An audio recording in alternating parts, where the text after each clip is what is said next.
Hello दोस्तों, welcome to my channel. आज हम एक और नई केस स्टडी के बारे में जानेंगे जो कि सुप्रीम कोर्ट की ओर से 11 अगस्त 2020 को आया है पैतृक संपत्ति को लेकर। इसमें सुप्रीम कोर्ट ने कहा कि जो पैतृक संपत्ति होती है वो बेटी उसमें जन्म से ही बराबरी का हकदार होती है। अब इसमें हम सबसे पहले जान लेते हैं कि पैतृक संपत्ति होती क्या है। पहले पैतृक संपत्ति में 3 पीढ़ियाँ शामिल मानी जाती है। एक व्यक्ति के पिता, दादा, परदादा की संपत्ति पैतृक संपत्ति होती है। ये पीढ़ी दर पीढ़ी ट्रांसफर होती रहती है। लेकिन अगर पिता की तरफ से कोई संपत्ति अपनी तरफ से लेते हैं तो वे पैतृक संपत्ति नहीं होती। इसलिए वे पिता पर निर्भर करता है कि वो अपनी संपत्ति का बंटवारा कैसे करेंगे। अगर पिता बिना वसीयतनामा लिखे मृत्यु हो जाती है तो फिर पिता की संपत्ति में भी बेटी का बराबर का अधिकार होगा। अब हम जान लेते हैं कि इसमें क्या सुप्रीम कोर्ट ने इस केस में क्या कहा है। इसमें justice Arun Mishra, justice S Abdul Nazeer, justice AR Shah की बेंच ने कहा है कि हिंदू उत्तराधिकार अधिनियम के अनुसार बेटी बेटे की तरह जन्म से ही पैतृक संपत्ति की अधिकारी होगी। ये इस बात पर निर्भर नहीं होगा कि बेटी के पिता कानून में संशोधन यानी 9 सितंबर 2005 तक जीवित थे या नहीं। बेटी 9 सितंबर 2005 से पहले पैदा हुई हो या बाद में, उसका पैतृक संपत्ति पे अधिकार होगा।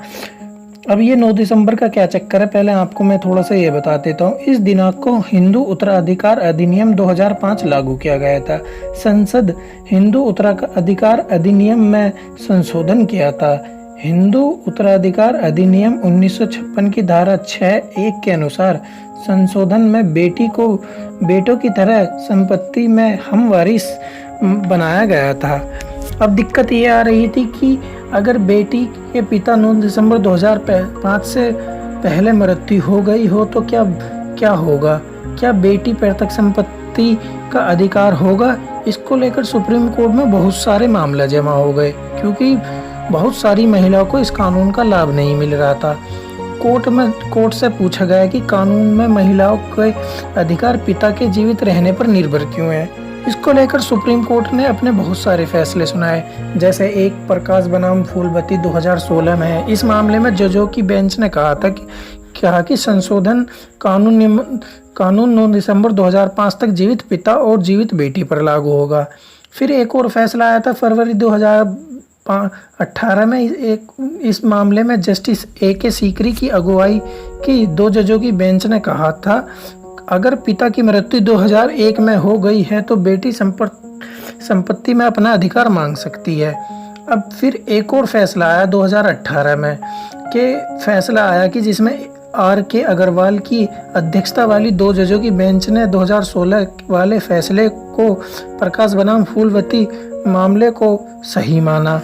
यहाँ तक सब कुछ साफ नहीं हो रहा था। बार बार कोई बेंच कुछ डिसीजन सुना रही थी, कोई बेंच कोई डिसीजन सुना रही थी, तो कुछ भी क्लियर नहीं हो रहा था, जो कि अब जाके क्लियर हुआ है। जो सुप्रीम कोर्ट का 11 अगस्त 2020 को क्लियर करा है। अब सुप्रीम कोर्ट ने अपने इस फैसले को पूरी तरीके से पलट दिया। सुप्रीम कोर्ट ने स्पष्ट किया कि हिंदू उत्तराधिकार 1956 की धारा 6 में संशोधन से पहले या बाद में जन्मी बेटी को हम वारिस बनाती है और उसको बेटे के बराबर अधिकार और दायित्व देती है। बेटियां 9 सितंबर 2005 से पहले अपने अधिकार का दावा कर सकते हैं। इसके लिए पिता का जीवित होना जरूरी नहीं है। कोर्ट ने ये कहा कि अगर 20 दिसंबर 2000 से पहले पैतृक संपत्ति किसी कानून प्रबंध के द्वारा संपत्ति बेच दी गई है या गिरवी रख दी गई है या दान दे दी गई है तो बेटी उस पर सवाल नहीं कर सकती। हिंदू उत्तराधिकार संशोधन कानून 2005 में ये बात कही गई थी, जिसको सुप्रीम कोर्ट ने अपने फैसले में दोहराया है। इस केस के फैसले को लेकर सुप्रीम कोर्ट ने 121 पेजों को लिखकर खत्म किया है।